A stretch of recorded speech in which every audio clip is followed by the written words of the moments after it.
नमस्कार, मी सुशील कुलकर्णी. आपण पाहता अनालायझर. मी आज उद्धव ठाकरेंना काही प्रश्न विचारतोय. हो, आता विचारणं माझं काम आहे म्हणून विचारतोय. उत्तर मिळेल याची खात्री नाही आहे. उलट उद्धव उत्तर देणारच नाही त्याची खात्री जास्त आहे. उद्धव उत्तर देणार नाहीत याच्या जास्त असलेल्या खात्रीपेक्षा अजून कोणती खात्री जास्त असेल तर उद्धवचे समर्थक उत्तर देण्यापेक्षा शिव्या जास्त देणार आहेत. कारण उत्तर देता आलं नाही की शिव्या द्यायची पद्धत राजकारणामध्ये नव्यानं आलेली आहे. म्हणजे आपल्या नेत्याला अडचणी येणारे प्रश्न कोणी विचारणार असेल तर त्याला उत्तर देण्यापेक्षा शिव्या देणं जास्त सोपं असतं. म्हणून मला शिव्याच जास्त मिळतील याची खात्री आहे आणि त्या खात्रीसहित मी बोलतोय. आता आजकाल काय सवय करून घ्यायची आहे शिव्या खायची, मार खायची. राजकारण इतक्या टोकाला घाणेरड्या पातळीवर चाललंय की ऐकून घ्यावं लागतं बाबा, ऐकून घ्यावं लागतं. चला बोलूया, चला सुरू करू, जाऊ द्या.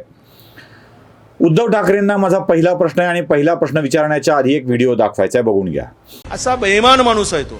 हा कसला वकील, हा देशद्रोही आहे. यांनी जे मांडले ते जे पुरावे द्यायला पाहिजे होते. ज्यावेळेस आमच्या यांचा खून झाला, हेमंत करकरे साहेबांचा, ती गोळी कसाबच्या बंदुकीतली नव्हती, कुठल्या अतिरेक्यातली नव्हती, तर ती गोळी एका पोलीस अधिकाऱ्यांची होती, RSS समर्पित. त्यावेळेस ते पुरावे लपवणारा देशद्रोही कोण असेल तर तो उज्ज्वल निकम आहे. आणि अशा देशद्रोह्याला जर तिकीट भारतीय जनता पक्ष देत असेल तर मात्र हे देशद्रोह्यांना पाठीशी घालणारा पक्ष आहे का, हा प्रश्न आहे. या व्हिडिओत विनोदी पक्षनेते, वाक्य चुकलं असेल तर दुरुस्त करून घ्या. वडेट्टीवार, मी वडेट्टीवार म्हणालो, तुम्ही काय वेगळं ऐकलं असेल तर तुमचा प्रश्न आहे. यांनी सरळ सरळ कसाबचं समर्थन केलंय. सरळ सरळ कसाबचं समर्थन केलंय. उज्ज्वल निकमांना त्यांनी देशद्रोही म्हटलंय. बघा, उज्ज्वल निकमांना देशद्रोही म्हणणे, कसाबला उदात्तीकरण करणे, करकरेंच्या हत्येला जबाबदार संघ परिवाराला धरणे. आता या सगळ्या गोष्टीमध्ये उद्धव ठाकरेंना मला प्रश्न विचारायचा आहे. ज्या उज्ज्वल निकमांचं कौतुक बाळासाहेब ठाकरेंनी स्वतः केलं आहे, त्या उज्ज्वल निकमांना देशद्रोही म्हणणाऱ्या वाक्याशी तुम्ही सहमत आहात का?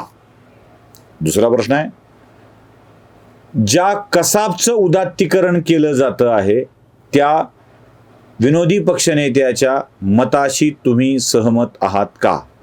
काँग्रेसची ही विचारधारा जनाब उद्धव ठाकरेंना मान्य आहे का, हा आमचा सगळ्यात मोठा प्रश्न आहे. याच काँग्रेससोबत इंडीसोबत मांडीला मांडी लावून, इंडीच्या मांडीला मांडी लावून उद्धव ठाकरे बसलेले आहेत. उद्धवना हे मान्य आहे का? उत्तर मिळणार नाहीये, शिव्या मिळणार आहेत.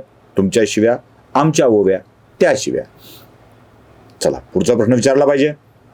अत्यंत संवेदनशील विषय मी तुम्हाला आता दाखवतोय. पुन्हा वाक्य आहे, नीट बघून घ्या. डिफेंस में सर कह रहे हैं तो करें, हम कौन से रोकने वाले हैं, हमें तो पहुंचेंगे नहीं. ये भी याद रखे वो भी चूड़ियां पहने हुए नहीं, याद रखिए. उनके पास भी एटम बम है, याद रखिए. और अफसोस किया है कि वो एटम बम हमारे ऊपर ही गिरे. ऐकलत? हे फारुख अब्दुल्ला यांनी काय दावा केलाय? हे म्हणालेत की भारतानं जर काही POK ताब्यात घेण्याचा प्रयत्न केला तर पाकिस्ताननं हातात बांगड्या भरलेल्या नाहीत. उद्धव ठाकरेंना हे मान्य आहे का? फारुख अब्दुल्लांचं हे वाक्य उद्धव ठाकरेंना मान्य आहे का? पाकिस्ताननं हातात बांगड्या भरलेल्या नाहीत. त्यांचं दुसरं वाक्य आहे, पाकिस्तान अणुबॉम्बने हल्ला करू शकतो. उद्धव ठाकरेंनी समोर येऊन फारुख अब्दुल्लांच्या या वक्तव्याचं जाहीरपणे समर्थन करावं किंवा फारुख अब्दुल्लांना जाहीरपणे सांगावं की बोलू नका. दोन्हीपैकी एक भूमिका घ्यावी लागेल. कारण उद्धव ठाकरे इंडी अलायन्समध्ये काँग्रेसच्या दांडीसोबत अब्दुल्लांच्या सुद्धा सोबत मांडीला मांडी लावून बसलेले आहे. म्हणजे फारुख अब्दुल्ला जे बोलतात ते उद्धव ठाकरे यांना मान्य आहे का? उद्धव ठाकरेंना खुलासा करावा लागणार आहे. कारण देशाच्या एकात्मतेसंबंधी बोलणाऱ्या माणसांच्या अलायन्समध्ये आपण आहोत, त्याचा उत्तर द्यावं लागेल. त्यांची संमती किंवा असहमती दोन्ही गोष्टी स्पष्ट कराव्या लागतील. पुढचा मुद्दा पुन्हा दाखवतोय. प्रकाश आंबेडकरांचा व्हिडिओ दाखवतोय, बघून घ्या. 4 दिवसापूर्वी शरद पवार यांनी राजनाथ सिंग यांना असणारा फोन केला आणि फोनवरनं त्यांची बोलणी झाली. आम्ही असणारा विचारतोय की ऐन इलेक्शनमध्ये कोणाची तब्येत जरी बिघडली तरी आपण त्यांना असणारा फोन करत नाहीत किंवा विचारतही नाही. याचं कारण की त्याला असणारा वेगळा अर्थ धरला जातो अशी असणारी परिस्थिती आहे. आणि म्हणून हा फोन कशासाठी करण्यात आला याचा असणारा खुलासा शरद पवार यांनी करावा.